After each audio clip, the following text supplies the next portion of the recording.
Hey guys, we're back for another Let's Play video, and today we're going to be doing some co-op of Ico, or Eco. I think it's actually Eco, but anyway, this is a very unique game for the PS2. It came out in 2001, and it's definitely got a big cult following. It's the prequel to Shadow of the Colossus, which I think is a game that many more people know, but it's very different to Shadow of the Colossus. But anyway, with me, of course, again, I have my good friend Dizzy. Hey! And we're going to be doing a co-op playthrough. The original American version of this game didn't actually get co-op. It didn't get a lot of things, actually.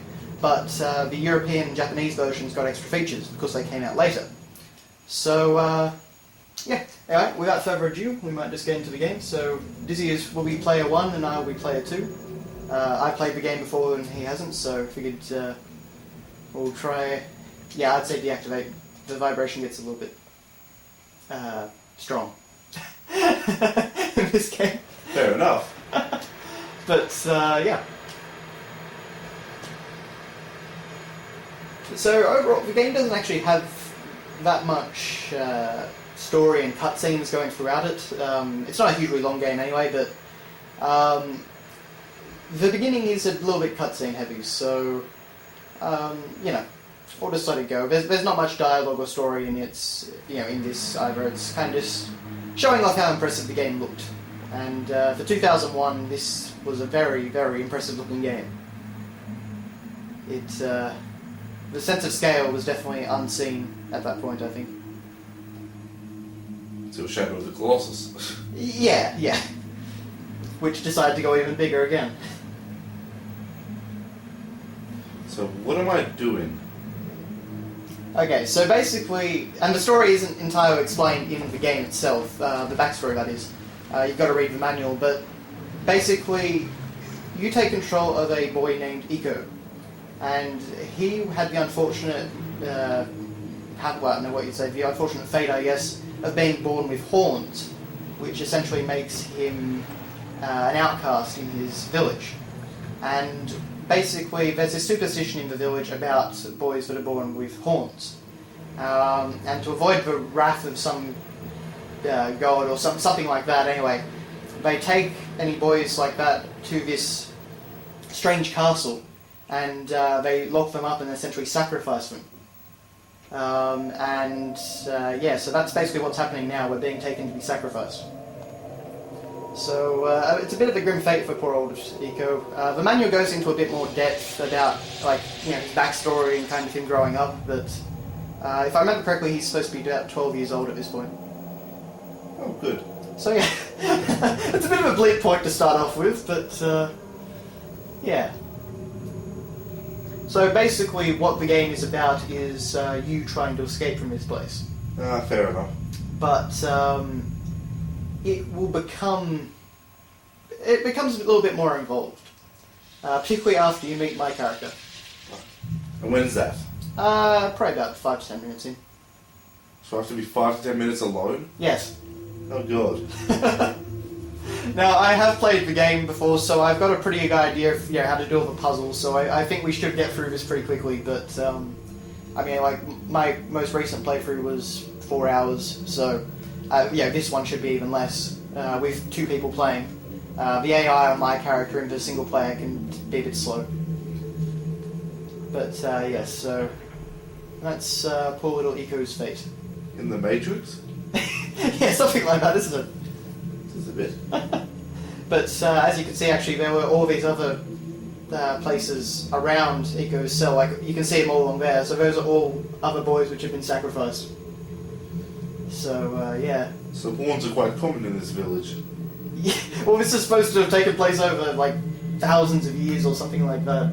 The manual says something about that. Yeah, but only one village producing lots of boys of hordes. How many people have hordes aboard in this day and age? Well, very true, very true. Shadow of the Colossus actually kind of explains that a bit more. Oh? Actually, sorry, I did say that this is a prequel to Shadow of the Colossus, didn't I? I should say that this is actually a sequel. So it came out many years before Shadow of the Colossus, but it takes place in the timeline afterwards. Shadow of the Colossus' ending actually does kind of explain the origins of the legend of this game. But very kind of. It requires a lot of interpretation. But yeah, anyway, Eiko gets pretty lucky, and he falls out of his cell. Do we get to stab people? You do. Well, not people, but... Yeah, whatever. Okay. So the adventure begins. After another cutscene. Yeah. I was forgetting about this one. I don't actually understand why this cutscene is here. But it's pre-rendered and uses a whole lot of random film grain effects, so... Yeah. Fair enough. And who are you in the story? Like, who's played too? I just realised, of course, that we are doing an audio recording, so my pointing at the birdcage was not very helpful. But yes, that is essentially my character. Oh, so you're an awful black slime or shadow. Not exactly. You'll find out once you actually get there for real in a very short time after this cutscene ends. Right. Again, I have no idea why this cutscene is here. It's... I don't actually understand what's supposed to happen. I mean, when I was first playing the game, I just figured, okay, he fell out and then he went somewhere else. But no, now we're back here, so... Apparently he was just dreaming about the future.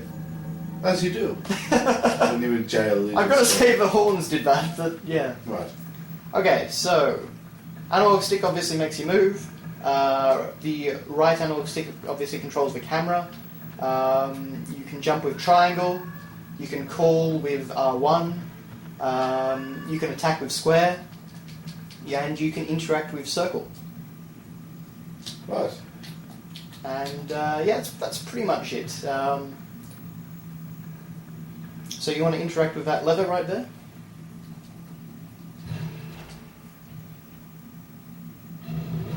Bizarre. The door's open. Yeah.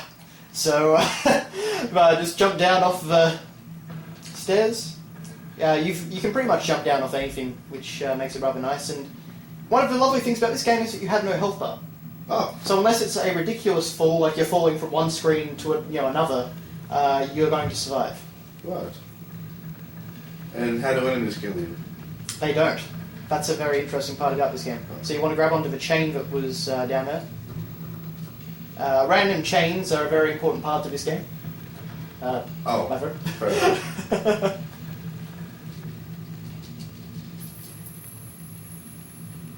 We climb the chain. Indeed. Now you want to orient yourself so that you can jump off over there. Do you jump forwards or backwards? You want to jump... actually, probably backwards, I think.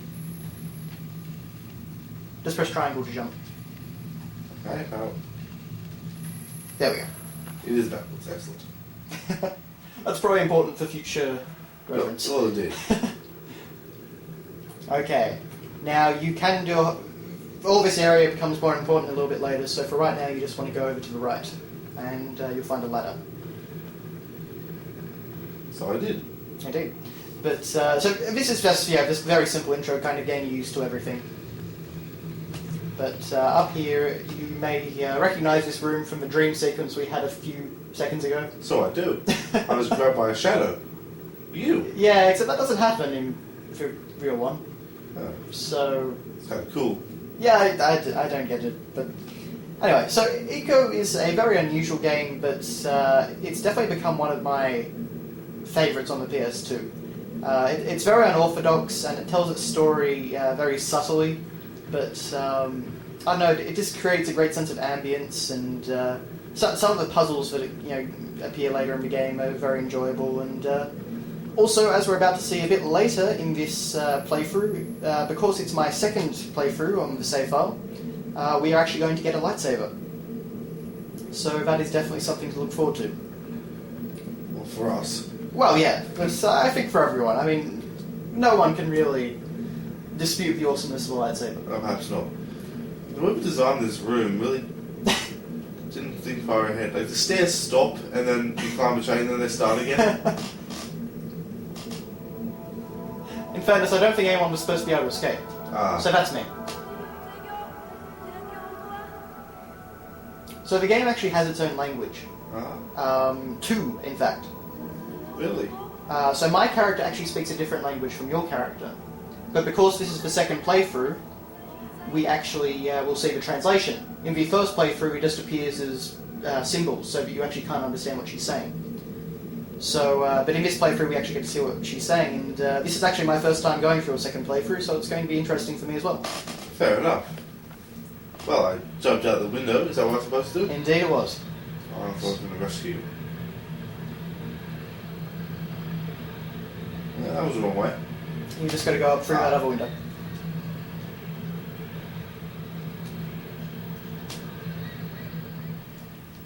This game did a lot of new things technically at the time. It did like a lot of things with lighting, that sort of thing, which hadn't been done before. Pull the lever. I think it was called soft lighting that this game used, and I think this was the first case of using soft lighting in the game.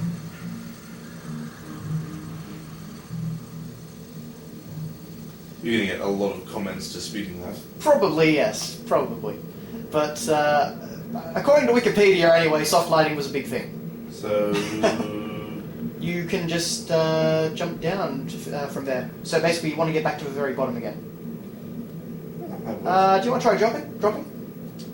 Press X. Oh, well. Oh. Yep, that worked. Excellent. That's the lovely thing about not having a health bar.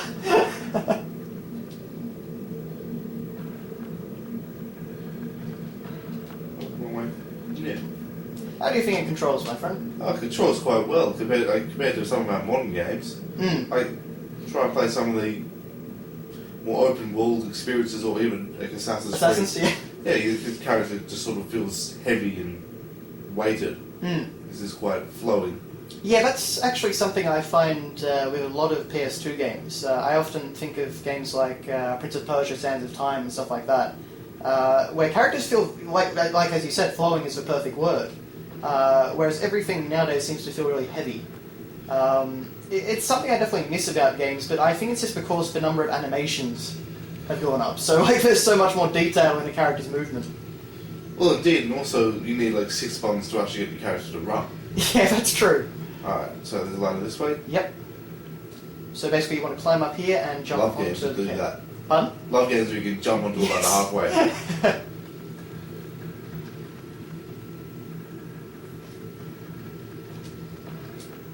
Okay. And I missed. Okay, let's try that again. Which way am I going?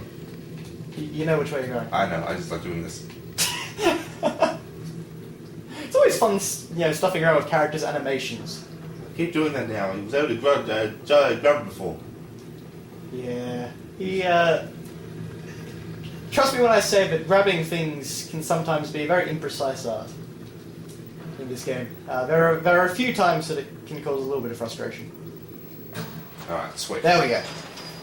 That was all. Say hello to me. Wait, so I was expected to believe that it was able to drop from like doom and the chain survives, but the second a 12-year-old boy jumps on top, the whole thing just completely collapses. Well, the last time he pulled a lever to put it down. That's all. Yeah, but it dropped pretty fast, didn't it? It did, yeah. I'm pretty. You're creepy. So in the original, like when you're first playing the game, that's all in symbols. Right. So you can't actually understand it. Is she alive or is she like a ghosty thing? You'll find out a lot about her. The relationship between these two characters is the focal point of the game. And actually gameplay-wise as well. Ah, fair enough. Okay.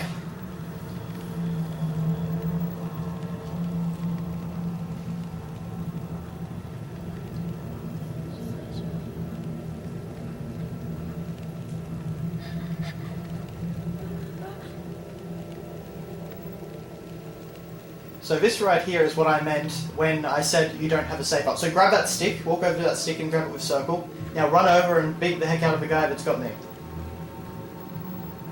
Aww. You're going to have to press R1 now to pull her out. Fair enough. Okay. Now can you help me up with R1? So it seems.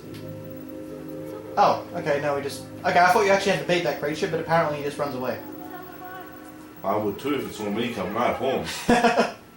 In fairness, yeah, the other characters in the game won't be doing that. Damn it. You can probably let go of me now. Rayton? Oh. Okay, so... Oh, actually, I just realised, of course, we probably don't actually have two-player mode enabled, so if you want to press start... I'm doing that? Options, and go down to players. Okay. So now...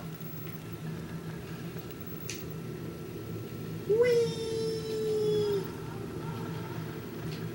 Except you can still grab onto me and make me lose all control. I know. And throw! Oh, this is going to be a fun game. Yeah. Yeah, co-op for ICO or Eco. I don't know. I keep saying both versions. I think it is Eco. You know, they can be a bit of fun. I think just because one person is kind of in charge, but the other person is kind of what determines whether you survive or not. Well, that's alright then. So yeah, we want to actually sit on that lounge. Can you run me around, or is it just... No, it's just you. Excellent. Because yeah, I'm dainty and yeah. Whereas you're the energetic kid, so... So are we saving? Yeah, we're saving. Otherwise we have to play a, you know... It'll probably take us about 3.5 hours. You want to go to save 3, I think. Which one did you save? Probably 1. That was 3. Okay. I assume. Oh, it doesn't really matter, to be honest.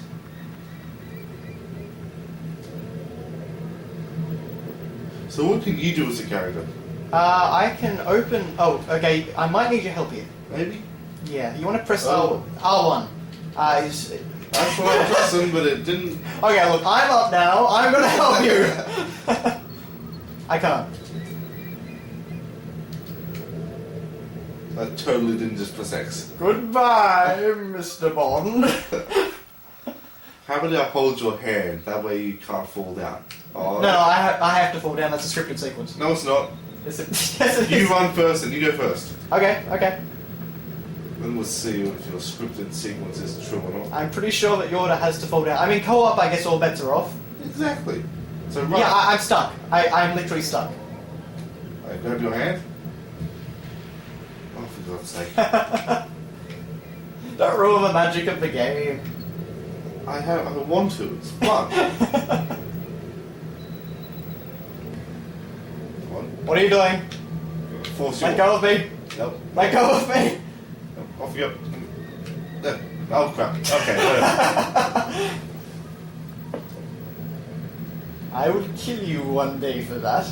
Right, yeah. I can stop your camera. Okay, so